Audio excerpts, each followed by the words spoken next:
Do you believe in prophecy? If you do you think prophets can see into the future? If they can see into the future and correctly predict future events, does that mean the future is set? If the future is set, why do we need to work hard? The future is what the future will be no matter what we do, right? Honestly, that is too many questions I can't answer. So maybe we should just not believe in prophets. Actually, most of us do not believe in prophecy, while many of us have never even heard of prophecy. So, let me give you a quick tour on what prophecy is about. Some people claim that they can see the future. You can walk into a street front psychic and see if they can see your future. Some people feel psychics are synonymous with liars.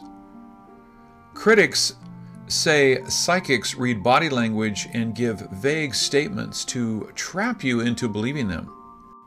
Honestly, I can't argue with that because I don't know who they have been talking to. I do believe many people would use your body language to get information out of you. Whether it is your boyfriend or girlfriend, a police detective, or a salesperson, but I think some psychics really may have some gift, but would use other tactics to make you believe them more. Prophets are more like psychics, but on a grander scale. The few known prophets are said to have predicted major events well ahead of their time, hundreds or even thousands of years. Nostradamus, for example, released his Book of Prophecy with 942 quatrains in there, and seems to have predicted many important events during the last 500 years. Then there is the Chinese prophecy book of Tui Bei Tu from 1700 years ago. The book has only 60 predictions. Each comes with a long poem, a short poem, and a surreal drawing. Because the predictions have been fulfilled with laser precision, people think it's fake. They thought it was made to fit the events that happened after. But all major events happened in the last 100 years match exactly the copy saved in the museum since 1915, and another prophecy fulfilled just last month. Hard to believe, right? I thought the same when I first heard about it, but it is true. However, Tui Bei Tu only predicted China's history, so decoding won't help us much. But since Tui Bei Tu follows a strict timeline, knowing China's future could help, right? You may wonder, how can a poem with 8 sentences predict events with laser precision? Well, events were not only called out before occurrence, names of major players were often coded into the poems. For example, President Xi's name is in poem 44, which also indicated negotiations with Taiwan. When I first saw that, I was really happy. Because Tui Bei Tu follows a strict timeline, I assumed that meant we still have 16 more poems to go. That would mean the world is far from over. However, another event happened last month, which has led me to rethink my assumption. 2 weeks ago, Taiwan's party in power lost the midterm election. It was almost like a revolution. And the man that led the revolution seemed to play a part in poem 46. The poem reads, quote, "In the darkest mist, killing was not done by knife. 10,000 survived, but one got killed." The long poem reads, "A soldier came with bow, calling himself the old man with white head." If you were lost, trust me, you're not alone. For the last 1700 years, poems were only understood after, not before events happened. But this time, we may be offered a chance to predict the future based on Tui Bei Tu because of the part of the poem that just got fulfilled. A political figure emerged 6 months ago in Taiwan. He ran for mayor in Taiwan's third largest city, representing a bankrupted party with few supporters. His parents were from China, which made him an outsider in the eyes of most Taiwanese. He has no money, no connections, and little political experience. He calls himself old and ugly, and had little chance to win in a city his party has lost in every race for the last 20 years. But he won, and his popularity helped other party candidates win in many other cities. DPP, the party in power, was defeated badly. And this guy, Han, graduated from a military school, so he was a soldier. The bow in the poem hinted about his Taiwanese roots, as poem 42 and 44 both showed bow as Taiwan.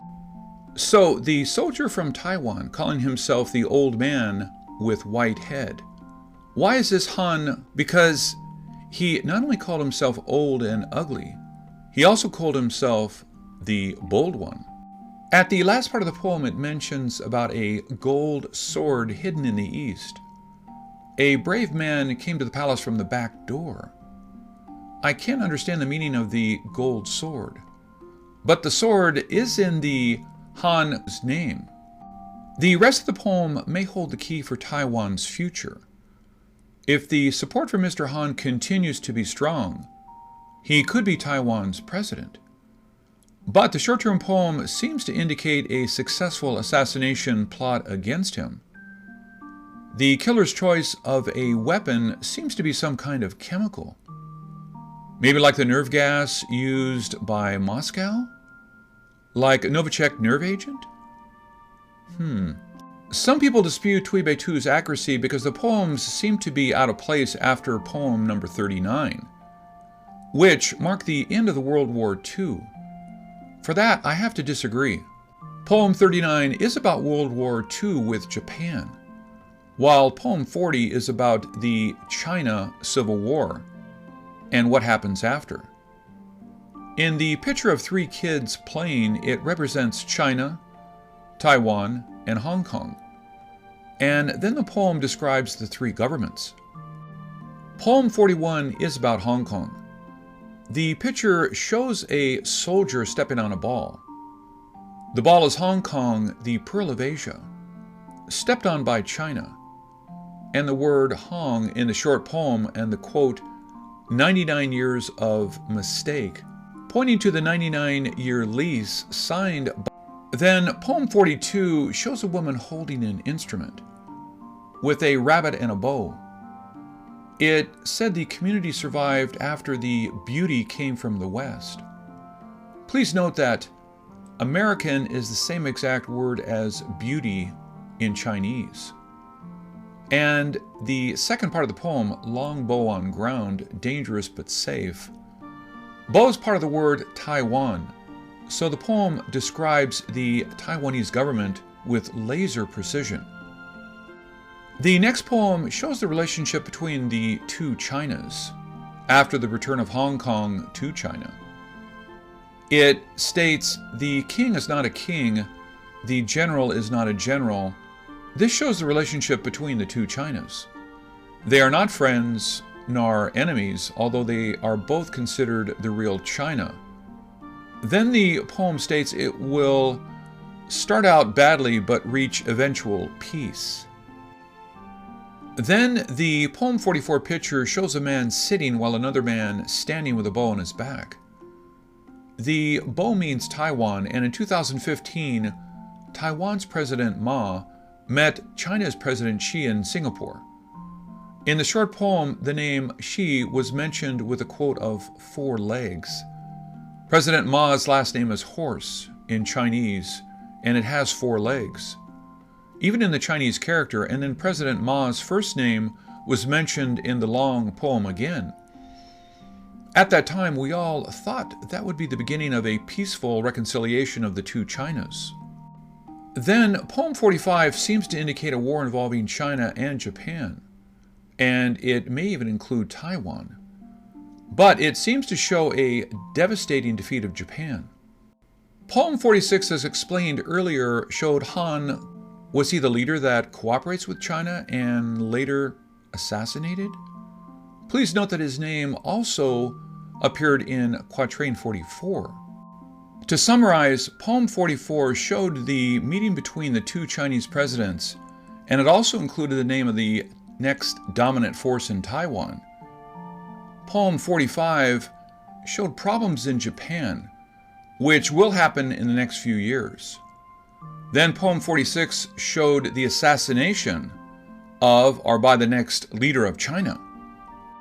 I know how boring reading a Chinese prophecy can be, but because of Tui Bei Tu's proven accuracy, I think it is an important part for us to understand in our quest to solve this unsolved mystery. This is Ken Peters. Thank you for watching.